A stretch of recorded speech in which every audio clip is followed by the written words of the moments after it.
aquí puntualizo algo importante. En la última clase les di por ahí el teorema del valor final.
Calcular por los métodos conocidos exclusivamente en el tiempo la condición inicial.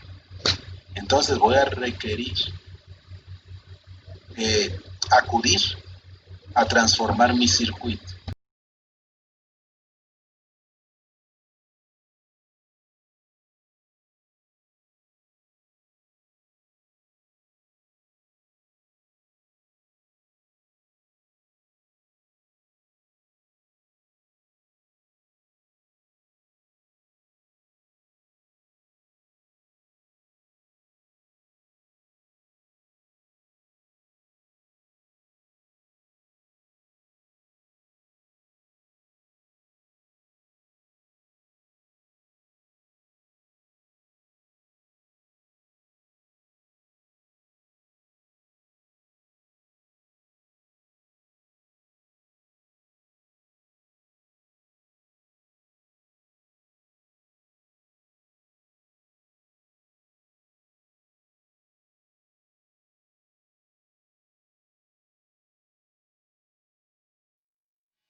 O admitancia y sus fuentes aparentes o dependientes de voltaje y o de corriente. Y ya implemento todo mi circuito.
racional propia tiene que ver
o al menos sean iguales. En ese caso se llama función racional impropia. Impropia. ¿Alguien sabe qué debo de hacer para poderlo resolver y acudir a la expansión en fracciones parciales? A ver, Iván Zamudio, ¿me puedes decir algo? ¿Qué tendría que hacer cuando no cumpla que sea función racional propia? Que caiga dentro de una función racional impropia. Que el numerador sea mayor o al menos igual que el grado del polinomio del denominador. Iván Zamudio, ¿qué harías?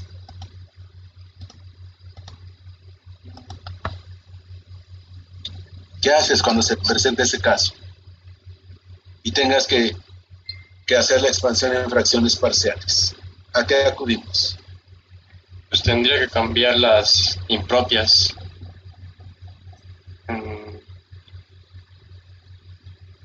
¿No es cuando se cambian a mixtas? ¿A qué te refieres? Pues tendría que, para que se puedan las impropias, las tendría que cambiar las fracciones mixtas, para que ya sea también propia. ¿A qué te refieres? ¿Cómo lo harías? Pues tendría que poner un número entero, ¿no? ¿Cómo lo harías? Mm, Ya tienes tu función f de s. Tienes tu polinomio del numerador. Tienes tu polinomio del denominador. El de arriba es mayor que el de abajo. Ya cae dentro de lo impropio. O al menos son iguales del mismo grado. ¿Qué haces? Lo que me has dicho, tienes razón, pero dime qué haces para lograr eso.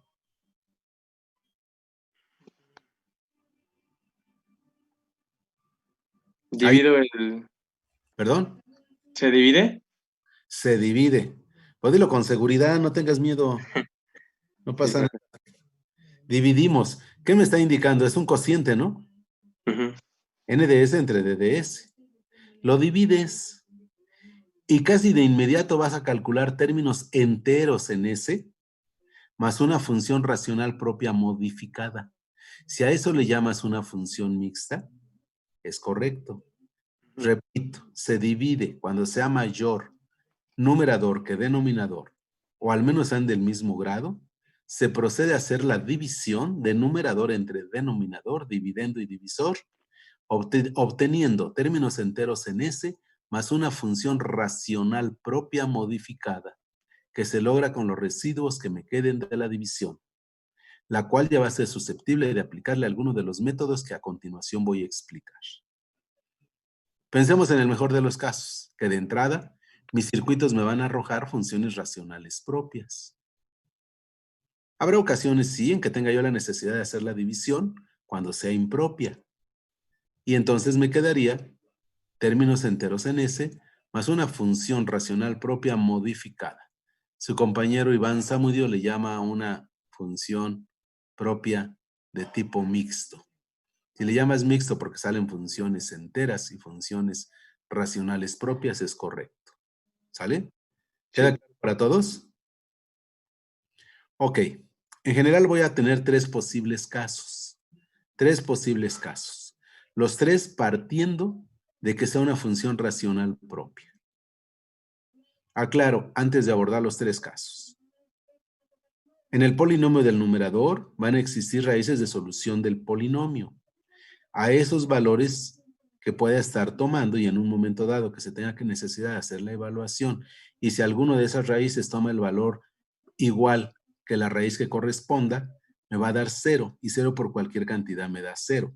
De tal manera que en el numerador, todo el numerador es 0 y 0 entre cualquier cantidad, si n de s me da 0 entre cualquier cantidad, me da 0. A esos tipos de valores se le llaman los ceros de la función y se encuentran en el polinomio del numerador n de s. Cuando la misma historia sucede, pero en el polinomio del denominador d de s, a eso se le llaman los polos de la función y se encuentran justamente en el denominador. Entonces repito, los ceros están en el numerador y los polos en el denominador.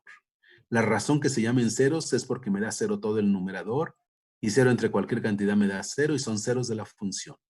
Si la historia se repite pero para el denominador me daría cualquier cantidad entre 0, lo cual me da infinito y a esos valores se les llaman polos de la función. Es muy importante, y aquí recalco, es muy importante saber ubicar los polos y los ceros de una función en el plano complejo. Hay un capítulo que se llama Síntesis de redes eléctricas, donde ubicamos polos y ceros de la función en el plano complejo.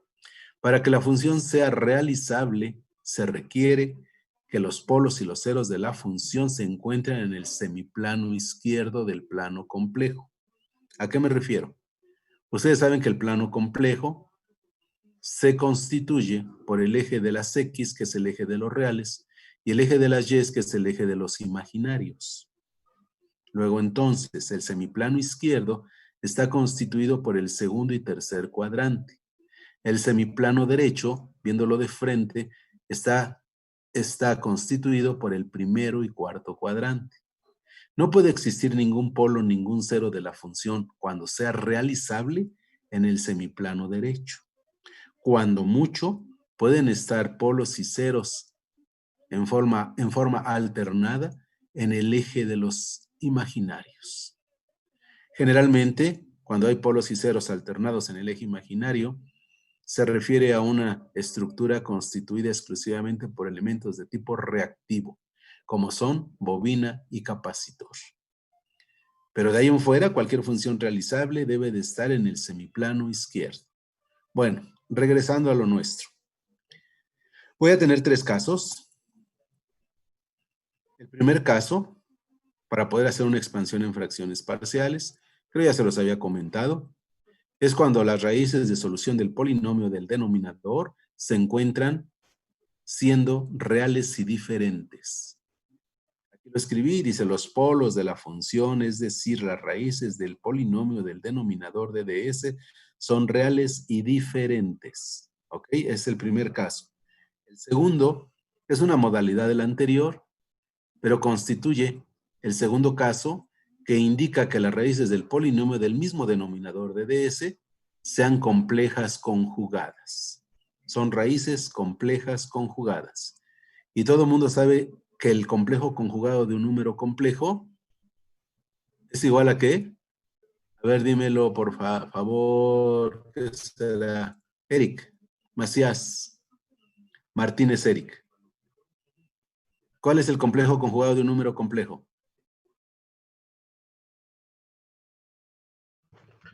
Es el número complejo, pero con el signo cambiado en la parte compleja. ¿En la parte qué? En la parte imaginaria, perdón. Ok. Entonces, el complejo conjugado de un número complejo es el mismo número complejo, solamente con signo contrario en la parte imaginaria. Recuerden que un número complejo contiene una parte real y una parte imaginaria. La parte real es puramente real, la parte imaginaria tiene un operador imaginario multiplicado por una parte real que me da la parte imaginaria. Entonces, el complejo conjugado de un número complejo es el mismo número complejo, solamente cambiamos el signo a la parte imaginaria. Y casualmente, se dice que en este segundo caso, cuando los polos de la función, las raíces del denominador de ds sean complejas conjugadas, las constantes también son complejas conjugadas. ¿Cuántas constantes nos deberían de salir en el segundo caso cuando tengo raíces complejas conjugadas? ¿Cuántas constantes? ¿Me pueden decir?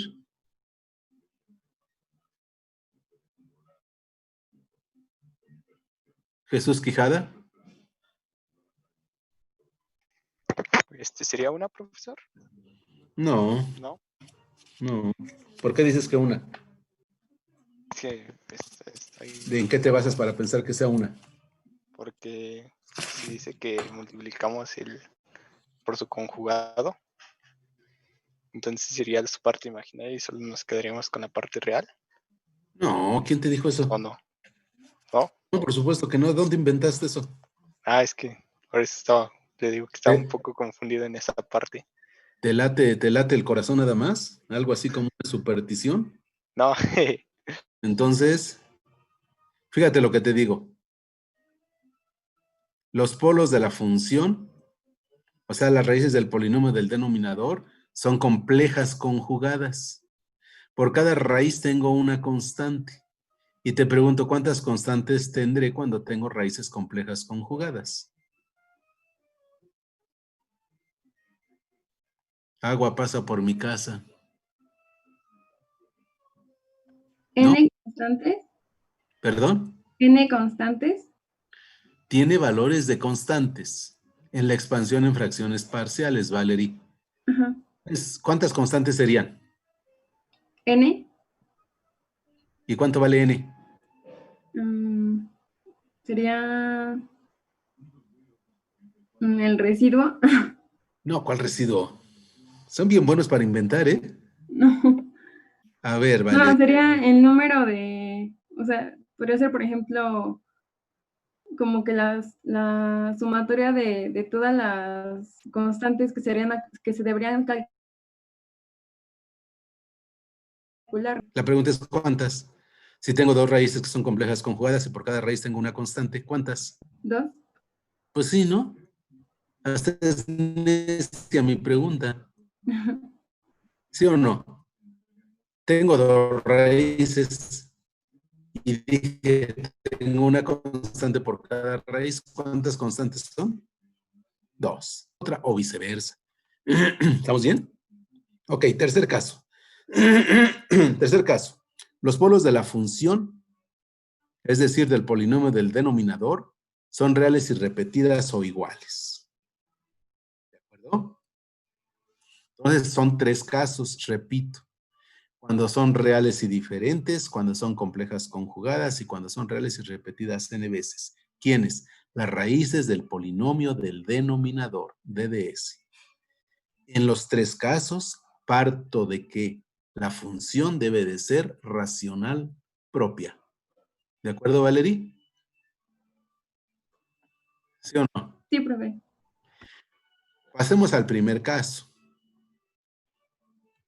Cuando tengo el primer caso, que son raíces reales y diferentes, mi expansión en fracciones parciales corresponde a este modelito. F de S, la relación de N de S en D de S, siendo numerador y denominador, es igual a K1 entre S menos P subíndice 1, más K2 entre S menos P subíndice 2, más K3, etcétera, etcétera, etcétera, hasta la última Kn entre S menos P subíndice N. Este ya es un modelo establecido. Ya no lo voy a demostrar, no es clase de matemáticas. Les digo que este es el modelo de la expansión en fracciones parciales. cuando las raíces sean reales y diferentes. A esto se le llama expansión en fracciones parciales. ¿Por qué es importante? Porque esta relación así de polinomios como venía, no la voy a encontrar en tablitas de transformadas inversas. Pero si lo parto en pedacitos, en cachitos, por eso se llama expansión en fracciones parciales, entonces estas sí ya las puedo encontrar en las tablitas y sigo el teorema de linealidad y puedo fácilmente encontrar su transformada inversa. ¿De acuerdo? Muy bien. ¿Qué me haría falta calcular aquí? Ya tengo la raíz 1, la 2, la 3, etcétera. ¿Qué me falta calcular? Paola Solís, ¿qué me falta calcular? Para aplicar directamente ya las tablas de transformadas inversas. ¿Qué me faltaría calcular? ¿Cómo que no sabes? Pues aprecia, ve, si estás viendo la pantalla que te estoy compartiendo. No necesitas ver ningún otro cachito. No, no, pero no necesitas ver otro cachito. Nada más necesitas ver esta expresión. Nada más. Ok, ya la ves. ¿Qué te faltaría calcular? Déjate llevar por tu corazón.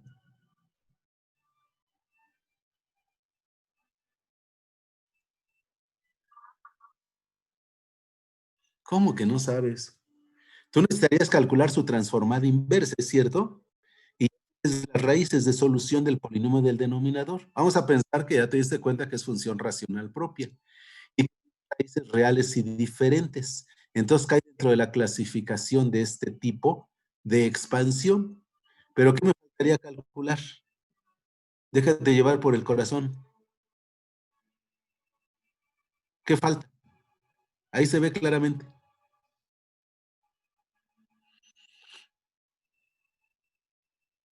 ¿Quién me dice qué falta calcular? Las constantes, profe. Exactamente, Jefte, las constantes. Pues está bien evidente, ¿no? No me falta K1, K2, K3, etcétera, para poder tener ya valores numéricos y poder calcular su transformada inversa en forma directa y ya poderlo apreciar en el tiempo. ¿Correcto? Bueno. A ver, pónganme atención. Para poder calcular las constantes, se implementó un método y se dice que para calcular cualquier constante tengo que multiplicar por el denominador de la constante a calcular a toda la ecuación, simplificarla y sustituir el valor de la raíz correspondiente a dicha constante. Por ejemplo, para la constante K1, su raíz es P subíndice 1. Para la 2, lo correspondiente, para la 3, para la 4, para la n. Cada una tiene su valor específico de raíz de solución. Repito, para calcular las constantes, tengo que multiplicar por el denominador de la constante a calcular a toda la ecuación, al primero y al segundo miembro en cada uno de sus términos. Simplificar y sustituir el valor de la raíz correspondiente. Nos quedan 10 minutos de esta primera sesión. ¿Ok? Vamos a suponer que queremos calcular K1. ¿Cuál es su denominador de K1? P1. P1. No, S menos P1. Dije su denominador. Ok. S menos P1. ¿Cuál es su denominador de K2? S menos P2. S menos P subíndice 2, si no se escucha raro. S menos P subíndice 2. De K3. S menos P subíndice 3. Es correcto. Y así subsecuentemente, ¿verdad? Para cada una de ellas. Entonces, vamos a pensar que quiero calcular K1. Multiplico la función en el primer miembro por su denominador, S menos P subíndice 1 por F de S. Y evalúo en S igual a ¿qué? Claudio Figueroa, ¿en S igual a qué? En S menos P1. No, Y Ay, no sé, profe. Por el denominador de la constante K1 a toda la ecuación primero y segundo miembro. Multiplico a f de s por s menos p subíndice 1. Y evalúo en s igual a, pues a la raíz que le toca a K1, quiero calcular K1. ¿Cuál es la raíz que le toca a K1? Esta, P1. pues P en s subíndice igual a 1. P1. Multiplico el segundo miembro por lo mismo y evalúo en el mismo valor. Al término K1 entre S menos P subíndice 1, ¿por quién lo multiplico? S menos P subíndice 1. Ajá, y todo lo evalúo en S igual. A P1. Es correcto. Al término K2 entre S menos P subíndice 2, ¿por quién lo multiplico? Por ese menos Por P S menos subíndice 1. P2. Ajá, y evalúo en S igual a P1. Al término K3 entre S menos P3, lo multiplico por S menos P1 y evalúo en S igual a P1. Y así a todos los términos hasta el último. Antes de evaluar y sustituir el valor de la raíz, simplifico algebraicamente. De tal manera que K1 me quede igual a ¿qué? ¿Quién me lo dice? Un punto al que me lo diga. Sería, Por P1, ¿no? A ver, ¿quién quiere contestar? ¿Ahora ya nadie? sería P menos P1. Digo, S menos P1 por, por F de S, Ajá. ¿Sí, Valerie? evaluado en S igual a P1. Ajá. Eso Y sería K1 ese sería K1. Y ya. y ya. ¿Y Creo. qué pasa con este término? Se cancela. Este término, ¿cuál es? Dímelo. K2 Ajá. ¿Entre qué? entre S menos P2. P subíndice 2. P subíndice 2, perdón. Si no se oye medio raro eso. Ok. ¿Qué le pasa a ese término? Recuerda que estaba multiplicado por S menos P subíndice 1. Ujú. En S igual a P subíndice 1. ¿Qué le pasó a ese término? Pues pasa dividiendo. No.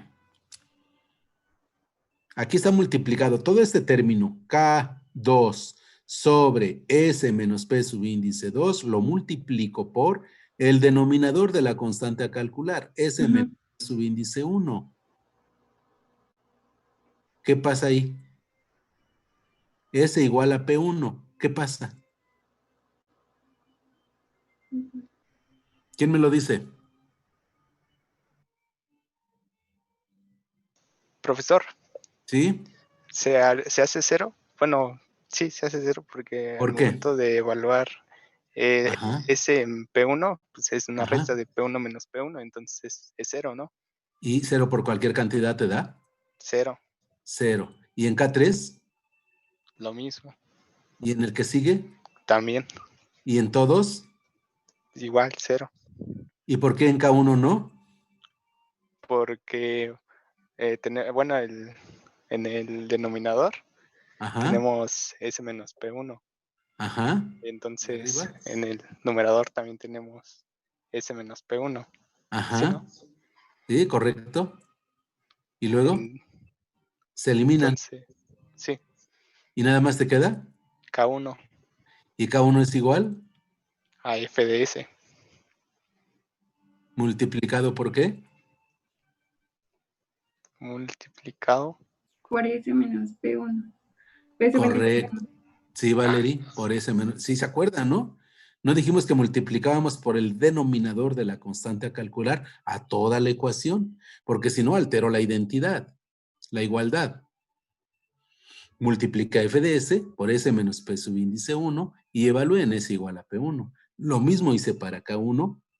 Multiplique a K1 sobre S menos P1 por S menos P1, evaluado en S igual a P1. Primero simplifico y el S menos P1 con el S menos P1 se eliminan y me queda K1. Igual con lo que dije. Para K2 es K2 sobre S menos P sub índice 2 multiplicado por S menos P sub índice 1, pero aquí no puedo eliminar nada, y cuando evalúo, me queda K2 sobre S menos P sub índice 2 por P1 menos P1, que me da 0. Lo mismo para el siguiente, para el siguiente, para el siguiente. Total que puedo generalizar y decir que la constante K-iésima, cualquiera, siendo I igual a 1, 2, 3, etcétera, hasta la última, es igual a la función f de S multiplicado por S menos PI para que sea la constante KI, la raíz PI, evaluado en S igual a PI. De tal forma que si esta es la K1, sería K1 igual a S menos P subíndice 1 por f de S, evaluado en S igual a P subíndice 1. Y la misma historia para el 2, para el 3, para etcétera, hasta el último. ¿Le entendieron? ¿Queda claro? Sí. Para todos, Jesús, buen día. ¿Te queda claro? Sí, profe. ¿Sí? Sí, me quedó claro. A ver, si fuera K3, ¿a qué sería igual K3? A S menos P3 por F de S Evaluado en en S igual a P3. Es correcto. Muy bien. Valerie, ¿te queda claro? Sí, profe. Muy bien. Veamos un ejemplo. Bueno, nos quedan 2 minutos. Creo que va a ser suficiente. O tal vez no, pero ya veremos. A ver. Vamos a hacer un ejemplo. Esa es la expansión en fracciones parciales como modelo matemático generalizado. Y este es también una ecuación que me da o me permite el cálculo de las constantes. Ejemplo o ejercicio. Calcular la transformada inversa de esta función.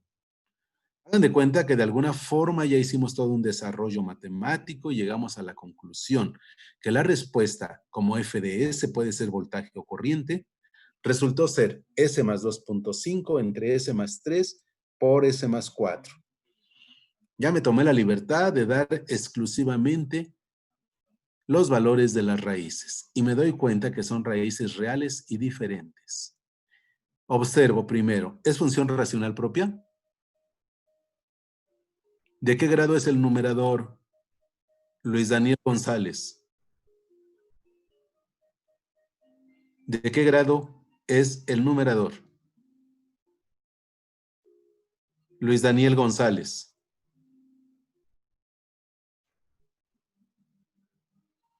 ¿No está presente?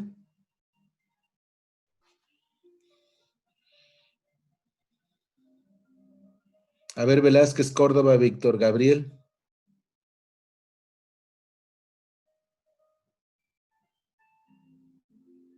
Velázquez, Córdoba.